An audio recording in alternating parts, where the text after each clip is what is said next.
Well, we are fresh off of event number 2, dumbbell demise. Still recovering a little bit from that one, a little bit sweaty, a little bit fatiguing, and we're going to be jumping into the workout, giving you our thoughts and immediate reactions after having done it. So event 2 is called dumbbell demise, and what is the workout, Chelsea? So the workout is between you and your partner, 3 rounds for time against a 15-minute cap, 50 box jump overs. I always want to add burpee to the front of that. Don't do that for this one. 50 box jump overs, 50 shoulder to overhead, 50 pounds for the guys for RX, and then 35 for the ladies, and then 50 dumbbell lunges.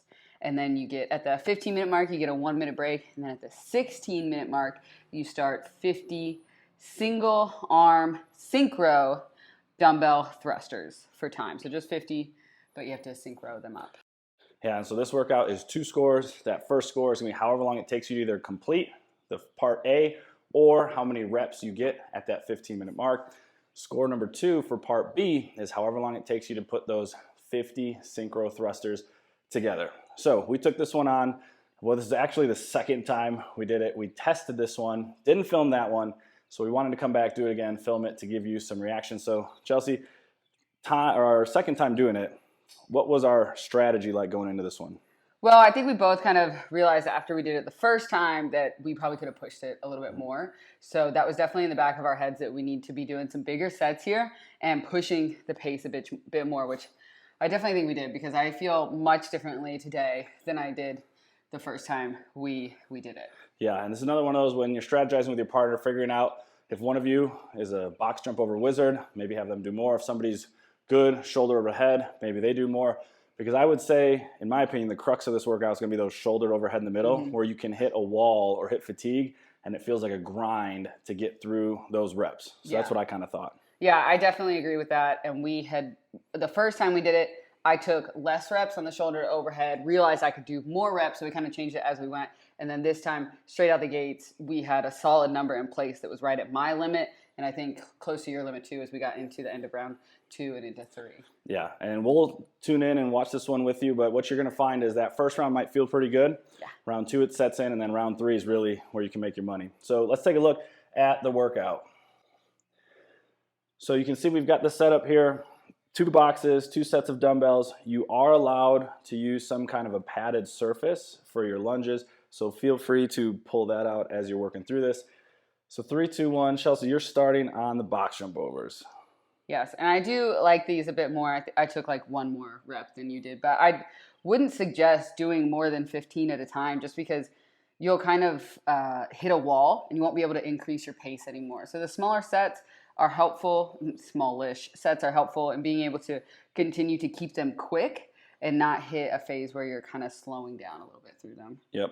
Both of us are using the step down technique here. I think it is maybe slightly slower, but it does help keep your heart rate in check just a little bit more. So you did 13, I'm doing 12. We're still trying to be as efficient as we can. As soon as you step down and that second foot hits the floor, you're thinking about popping right back up. Yeah, I like to call mine the more fall off than actually step off. You'll notice that one foot doesn't hit completely on top of the box. It just kind of slides right off of there. Yeah, and you land pretty low with those hips almost right on your heels there. Yeah. I don't know how not to, honestly. I think I would go too slow if I tried to be higher. Yeah. And for some folks, that if you have the mobility and are able to do that, it is helpful. For others, that might blow up those quads a little bit, constantly landing. My mobility is not quite as good as Chelsea's, but I'm trying to keep those hips as low as I can as I get over the box, and you kind of do that little shuffle down. And folks can go facing or they can go lateral for these. It's really your call. This is the real test here. Does she lock out every time? I was really thinking about it with my long arms. Sometimes they just don't want to travel all the way up. But I was I'm on camera. I got to make sure they get up there. And doing a good job there of making sure those dumbbells touch the shoulders to start the rep, and then they are locked out overhead at the top. You went with the push press, which is certainly a faster technique there. I've got sort of this baby push jerk style, knowing I've got a bigger set. You knocked out 10 to start this first round. And so I'm going for 15 here. And one of the keys is at the top of that rep, making sure you squeeze that butt and the backside to fully have those hips and knees opened up we have a tendency of when those dumbbells hit the top, we're already bending our knees and our hips. And those are going to be some no reps if we're seeing that in our video reviews. And the other standard to mention here is whether you've got one set of dumbbells or you've got two sets for our male-female pairs, we're looking for both dumbbells to be on the floor before your partner can pick them up and start chipping away at the work. So no passing of the dumbbells, no setting them down on the box. Dumbbells have to go down to the floor and touch before the next partner can start the work. Ooh, almost fell over. Oh, she really could have opened her hips up a little bit more on these. Ooh. Don't look, guys. Don't look. All right, so I'm just going to say it right here. Those hips are not open all the way, and these reps definitely not counting. Could have lifted my head up and looked like at your chest, and that would have helped me open those hips up all the way. Yeah. So if you see your partner not opening their hips up all the way, give them a little note so that you don't have to redo those reps, because in a workout like that, redoing these reps would be costly. So definitely maybe video yourself first so you see what you look like, and then you're going to know, hey, these aren't opening up all the way. I could do a better job of it. And this is also one of the reasons why you'll see in those floor layouts, we would love to see the side profile view for the dumbbell work, because it does give us a clearer picture on where your hips are, where your knees are.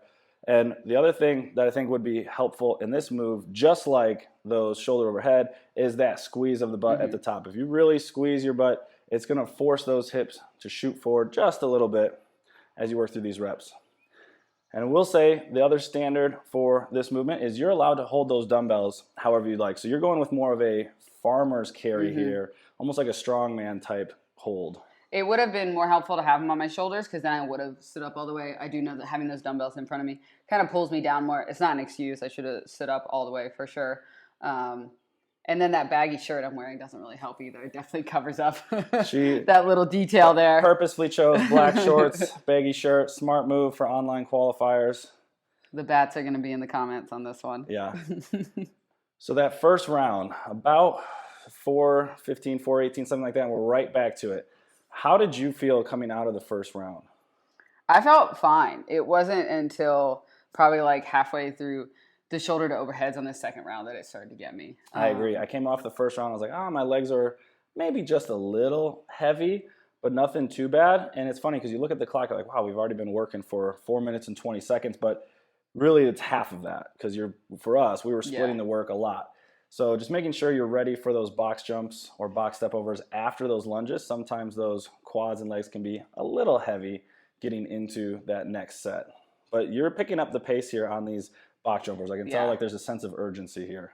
Yeah, I didn't want us to get too pulled into the like 4:15 pace, because we ended up finishing at 12:24. Okay. So we did pick up the pace a bit to be able to hold it the whole time. I think probably our second round was the fastest, and then the third. What you're probably going to find with this workout as you're chipping away at it is that you're going to be able to make up time in transitions, in bigger sets, and making sure you've got good, clean reps. Because if you're transferring or going back and forth every 5, even every 10 reps, it's just a lot of transition. Yeah. And in those transitions, you start losing 3 to 5 seconds every time a partner's switching out. So if possible, maybe strategizing to try and hang on for some bigger sets, knowing you'll have a little bit more rest, that'll allow you to keep chipping away, get through all these reps. And you can see those dumbbell shoulder head, maybe just a little bit more effortful on that one, where you had to use those legs a little bit more.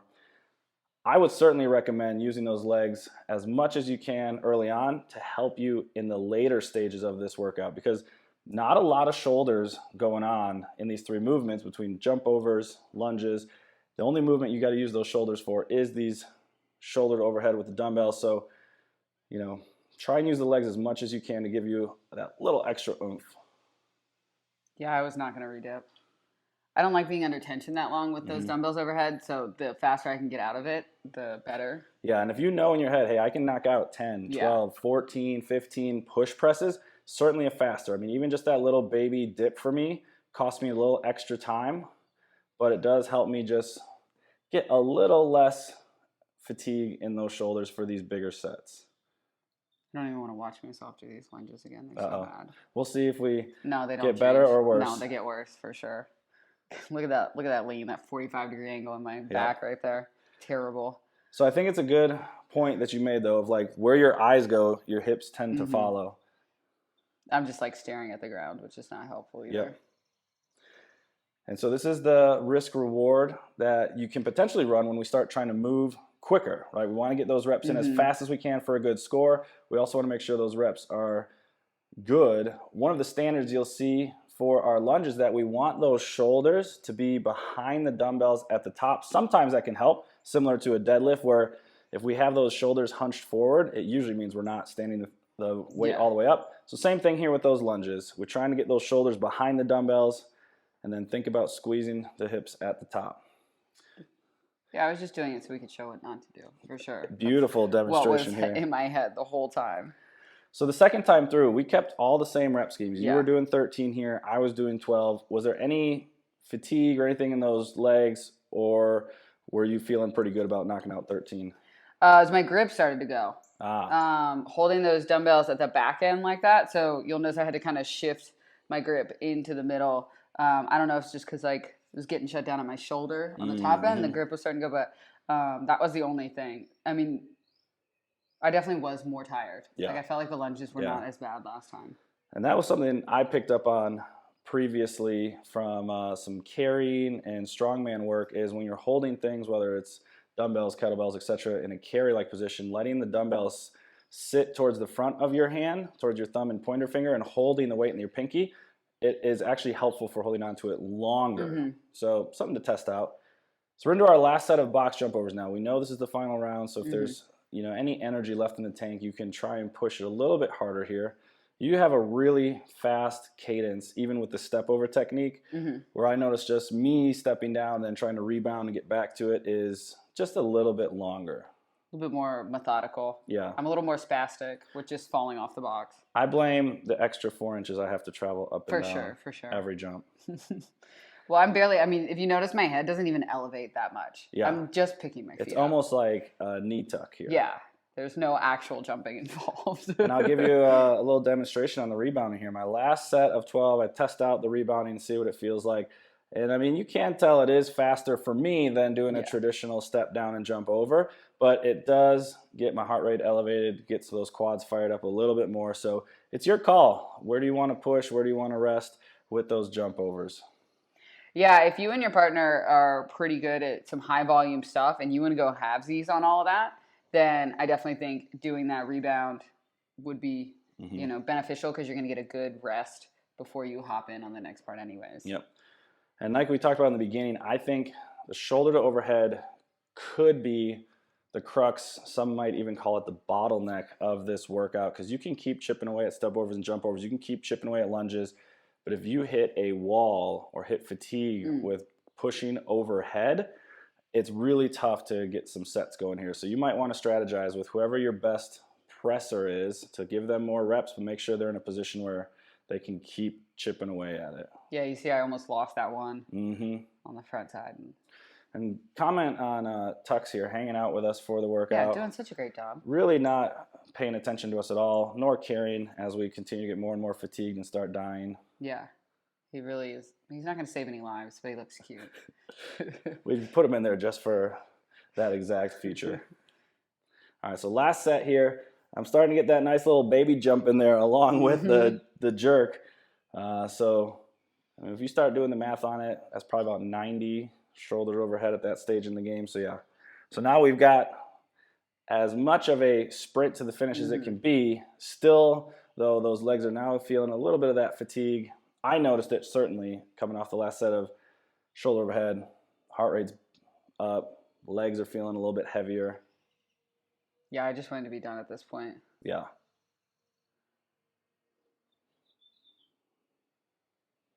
And for these lunges, you can step it forward, you can step it back.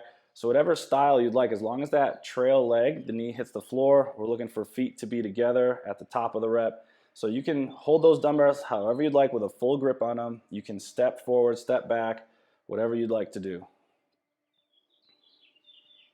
I do suggest having that nice mat there, or if you're someone who likes to wear knee sleeves, making sure you got that on, because for as much as we start with great intentions to be controlled and have that knee not slam into the ground, once you get into these later rounds and you're fatigued and you're trying to go fast, it's always nice to have a little reassurance so you're not going to have bruised knees at the end of it. Yep. So last set here, trying to pick up the pace. You know, we had some barbell lunges in the programming this week, which definitely felt those in these last couple reps here. But Yeah. let's see where we finish up with this. 12:24. Nice. So you've got 15 minutes to work through that 3 rounds. Your score is going to be your time completed for all the reps, or however many reps you get in at that 15-minute mark. Regardless of when you finish, everybody's going to rest until that 16-minute mark. So we're going to skip ahead here and get ourselves ready for our 50 synchronized single dumbbell thrusters. What we're looking for is the synchronization at the bottom, so hips are going to be below the top of the knee together, and the synchronization at the top, meaning that dumbbell is locked out overhead for both partners at the same time. We'd already done this workout, so we kind of knew what this was going to feel like, and we'd already identified that it is possible to hang on for all 50. Yes. And that was our intention. And so what are you thinking about when you've got 50 synchronized squats with a partner? You can't really see on the video, but my eyes are just locked on your dumbbell. Yeah. And making sure that I'm hitting lockout when you're hitting lockout. Oh, thank goodness I'm squatting to depth and standing up all the way. I was slightly concerned after seeing those lunges. It wasn't going to go well. I also had the black shorts on. There's a little color in there. Shout out to Go Train, sponsor for this particular workout. But yes, we're trying to get those hips down as low as we can, still locking out at the same time. And I would say my eyes are the same. They were kind of bouncing back and forth between dumbbell and hip. So like I'm looking at your dumbbell at the top of the rep, and as soon as you hit lockout and I feel like I'm there, I immediately kind of shift my eyes really quickly to the hips and seeing if our hips are at the bottom together. Yeah, I could have practiced transferring that dumbbell when it's overhead. My thumb kept getting stuck underneath it. So if it's something you haven't done before, like myself, I normally, when I'm switching hands, it's always with like a clean and jerk or something. So it's in the air in my face. Yep. But that's why we had to put it down right there, because I was like, it's getting stuck under my thumb. I'm going to drop it on my head. Yep. And we were going with 10s on each arm. You don't have to hold it in the same arm. You could do all 50 on one side. Your partner could do all 50 on the other side. We just felt like that was going to be more advantageous. I've got one arm that I can definitely tell is stronger than the other. So I was like, I'll put 30 on that arm, do 20 on the other. Same. We're getting into our final set of 10 here.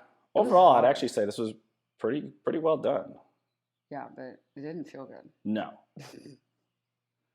Say even with having close to 3.5 minutes of rest time before we did the dumbbell work, my legs were feeling pretty heavy. Yeah, no, I remember when we did this the first time, we did not have this sensation at all. I don't know what we did differently if we took double the amount of time to do it.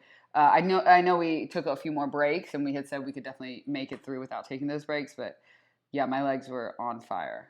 Yeah, I think that those 50 squats were more of a leg test than a shoulder test for me. Yeah, it was definitely like the last 4 reps when your legs are dead and you got to get this dumbbell overhead somehow. Then you really got to engage the shoulder to get it up there, but that was about it. And especially because with the thruster, as maybe some of your coaches help you with, is when you start to get fatigued, it's an even more important opportunity to use our hips to really squeeze your butt. That's going to pop that dumbbell enough to try and lock it out overhead versus making it sort of a squat with a strict press. Yeah.